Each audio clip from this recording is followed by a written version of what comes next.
Assalamualaikum warahmatullahi wabarakatuh.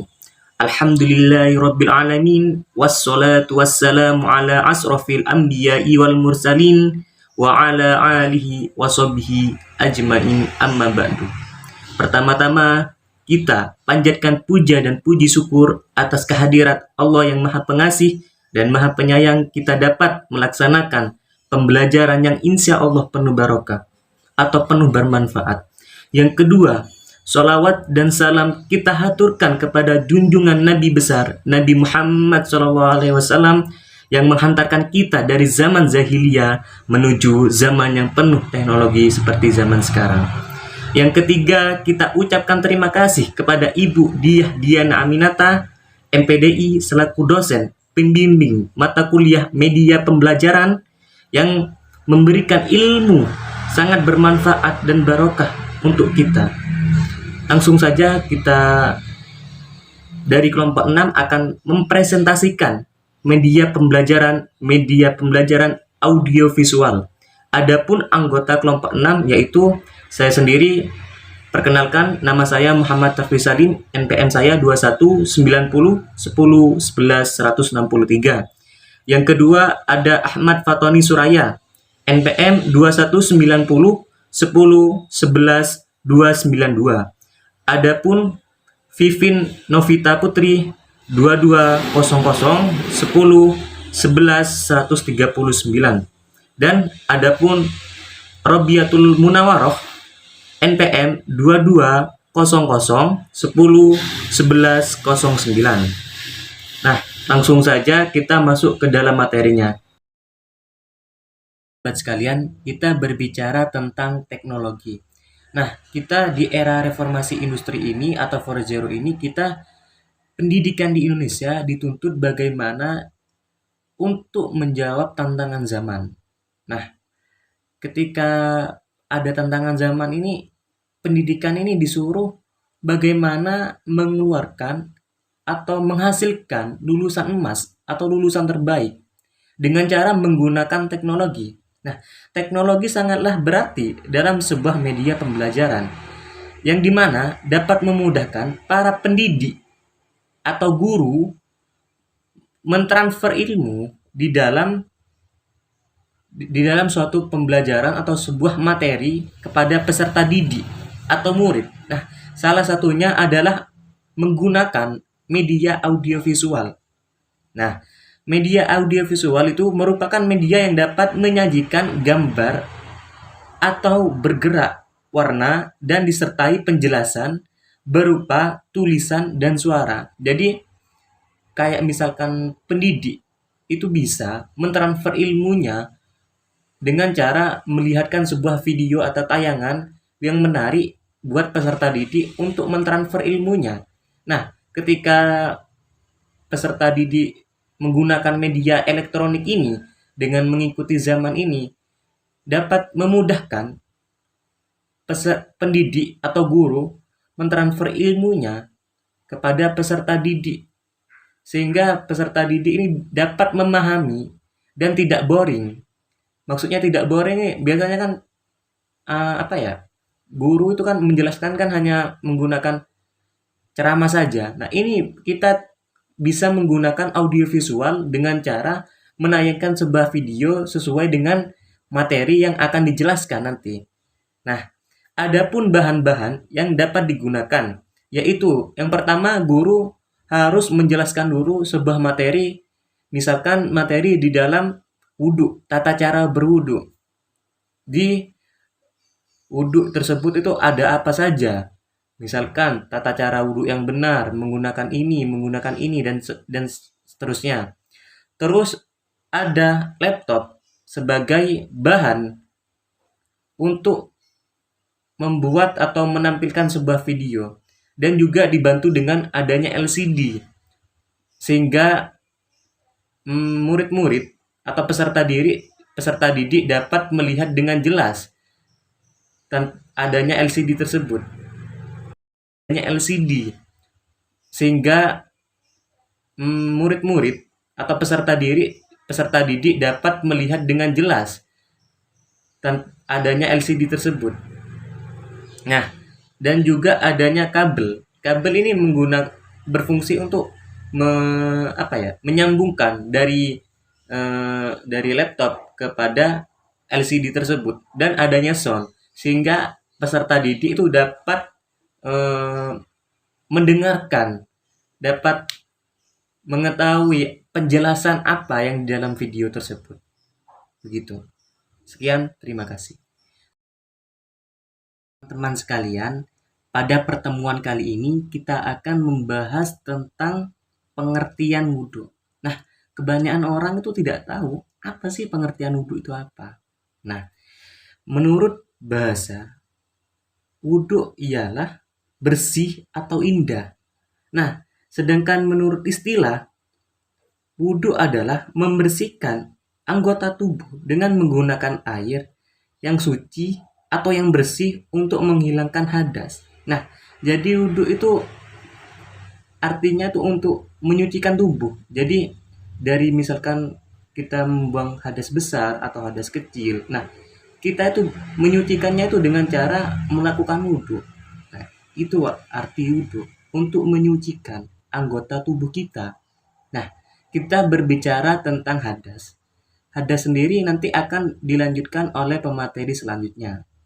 Mungkin itu saja dari saya. Sekian, terima kasih. Assalamualaikum warahmatullahi wabarakatuh. Perkenalkan, nama saya Vinovisa Putri, NPM 220010111139. Di sini saya akan menjelaskan tentang hadas dan juga rukun wudhu. Apa sih itu hadas? Hadas adalah keadaan yang tidak suci dan tidak diperbolehkan untuk beribadah. Beribadah dalam hal apa? Yang pertama, yakni sholat, dan yang kedua, memegang mushaf atau membaca Al-Quran.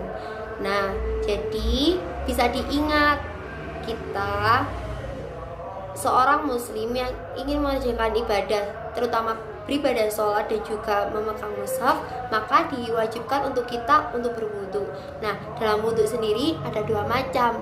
Yang pertama rukun wudu, dan yang kedua sunnah wudu. Sama seperti yang lain, rukun wudu adalah kewajiban kita.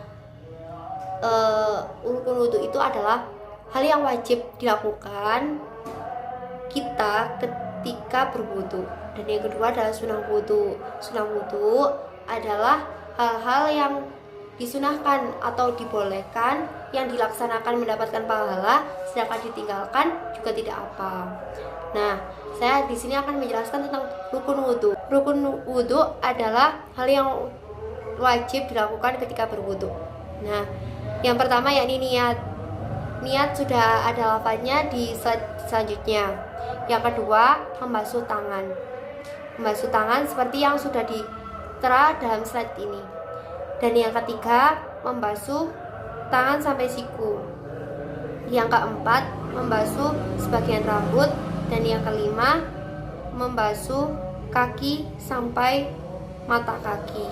Yang keenam atau yang terakhir, yakni tertib atau urut. Saya akan membacakan bacaan niat wudhu. Bismillahirrahmanirrahim. Nawaitu wudu'a li rafil hadasil asghari fardhan lillahi ta'ala. Yang artinya, saya niat berwudu untuk menghilangkan hadas kecil fardu karena Allah Ta'ala. Sunnah wudhu. Apa itu sunnah wudhu? Hal-hal yang dianjurkan untuk dikerjakan dalam wudhu. Sunnah wudhu. Yang pertama, membaca basmalah di awal wudhu. Yang kedua, membasuh telapak tangan. Yang ketiga, berkumur-kumur. Yang keempat, menghirup air ke hidung. Yang kelima, membasuh telinga. Yang keenam, membasuh anggota wudhu 3 kali. Yang ketujuh, mendahulukan anggota wudhu sebelah kanan. Yang ke-8, membersihkan sela-sela jari tangan dan kaki. Yang ke-9, membaca doa setelah wudhu.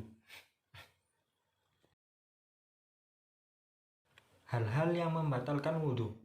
Yang pertama, buang air besar dan kecil. Yang kedua, keluar angin dari dubur atau kentut. Yang ketiga, tidur. Yang keempat, orang gila atau hilang akal. Assalamualaikum warahmatullahi wabarakatuh. Nama saya Robiatul Munawwaroh, NPM 2200111093. Baik teman-teman, di sini saya akan melanjutkan dari penjelasan sebelumnya. Nah, jadi setelah kita melakukan berwudu, melakukan sunnah dan rukunnya wudu, mari kita membaca doa setelah berwudu. Bismillahirrahmanirrahim. Asyhadu an la ilaha illallah wahdahu la syarikalah wa asyhadu anna Muhammadan abduhu wa rasuluh. Allahumma ja'alni minat tawwabina waj'alni minal mutatahhirin waj'alni min ibadika sholihin. Wudhu memiliki banyak manfaat. Yang pertama, kita disayang oleh Allah. Yang kedua, kita juga membiasakan hidup sehat, hidup bersih. Nah, yang ketiga, menghilangkan kotoran yang menempel di badan. Yang keempat, jika kita bersih, kita sehat, maka kita disukai teman. Nah, banyak lagi manfaat dari wudhu. Berikut ini kita akan menampilkan sedikit video tentang tata cara berwudhu. Pertama, kita berniat wudhu dan membasuh kedua telapak tangan kita. Yang kedua adalah berkumur.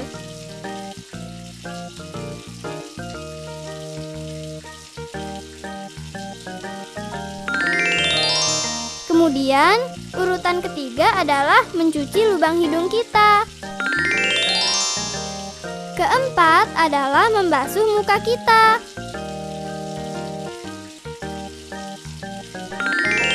Urutan kelima adalah membasuh dan menyapu kedua tangan kita sampai siku. Dahulukan tangan kanan, kemudian tangan kiri. Yang keenam adalah membasuh dan menyapu sebagian kepala kita dengan air. Kemudian, urutan ketujuh adalah membasuh dan menyapu kedua telinga kita dengan air, baik telinga luar maupun dalam. Dan yang kedelapan adalah membasuh kedua kaki kita sampai mata kaki. Dahulukan kaki kanan, kemudian kaki kiri.